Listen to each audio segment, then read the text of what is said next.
This week didn't feel normal on the PGA Tour, and it has nothing to do with who won or lost. It felt like something shifted underneath everything. Not in a loud way, not in a way that gets announced, but in a way you notice if you've been watching the game long enough. Because two completely different situations played out at the same time, and somehow they both pointed to the same thing. On one side, the tour is about to walk away from something that has been part of its identity for more than 50 years. On the other side, one of the biggest names connected to LIV Golf suddenly looks like he's standing in the middle of uncertainty with more questions than answers around him. And the strange part is, these two stories aren't connected directly, but they're moving in the same direction. That's why this matters more than it looks right now. Let's start with the first one, because this is the kind of change people don't expect until it actually happens. The PGA Tour is moving away from Hawaii as the opening stretch of the season starting in 2027. And when you say that out loud, it doesn't feel real at first. For decades, that's how the season began. Kapalua, the Century, the winners-only event at the Plantation Course. That wasn't just another tournament on the schedule. That was the reset point for golf. Wide fairways, ocean views, players swinging freely with no pressure, just easing back into competition after the break. It didn't feel like the season had started yet. It felt like it was about to start. Then you had the Sony Open right after that at YLA. Completely different test, tighter course, more control, but still part of that same rhythm. Those 2 weeks weren't just tournaments, they were part of the structure of the season. You watched them every year without even thinking about it, because that's just how golf worked. And now, both of those events are being reshaped. The Century is no longer going to open the season, and the Sony Open is expected to move away from its current role, possibly shifting toward the Champions Tour just to keep some presence in Hawaii. But that's not the same thing, not even close.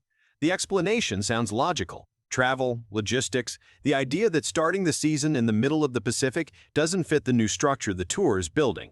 And from an operational perspective, that makes sense.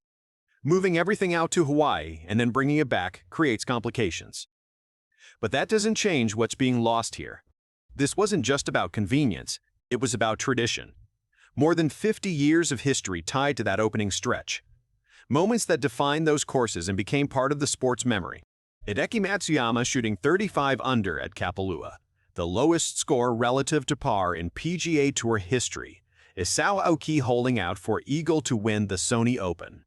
Ernie Els winning both Hawaii events in the same season. These aren't random stats, these are moments that built identity. And it goes beyond golf. Those events mattered to Hawaii itself.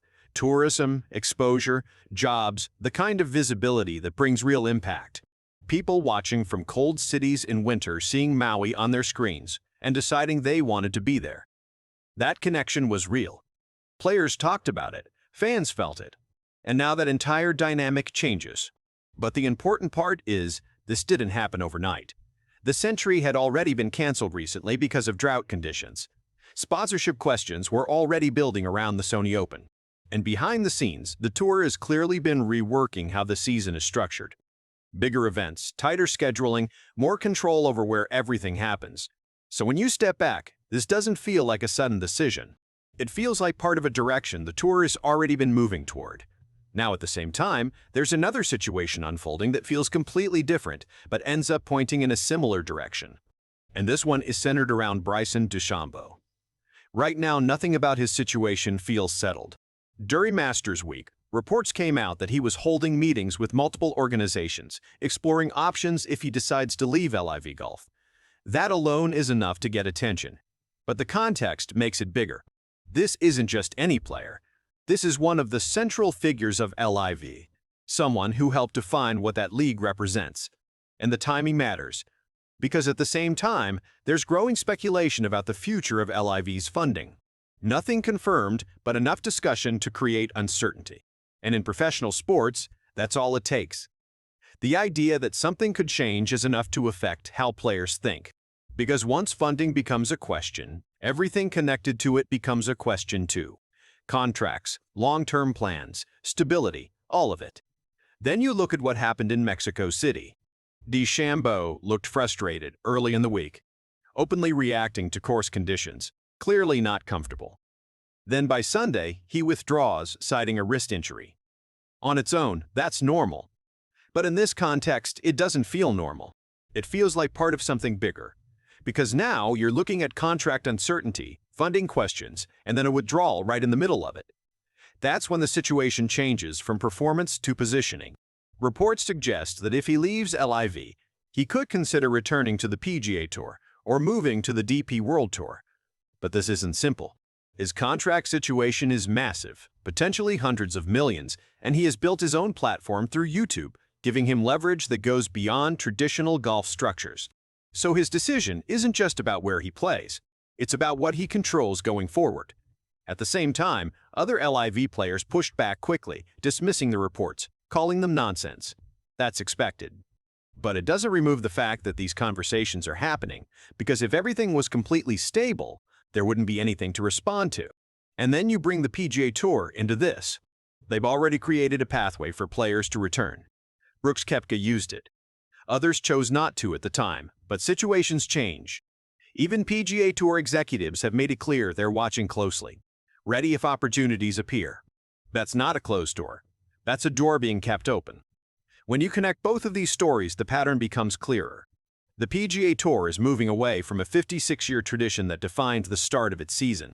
At the same time, one of the biggest figures tied to LIV Golf is surrounded by uncertainty and potential movement. These aren't directly connected decisions, but they reflect the same thing. The structure of professional golf is shifting, not in a dramatic announced way, but in smaller moves that start to add up. And that's why this moment matters. Not because of one decision or one player, but because of what it suggests about what's coming next. The PGA Tour is not holding on to everything it used to be. LIV Golf is not as settled as it once looked, and players are starting to move within that uncertainty. So this isn't just about Hawaii, and it's not just about DeChambeau. It's about a sport that is adjusting in real time, even if it doesn't fully show it yet.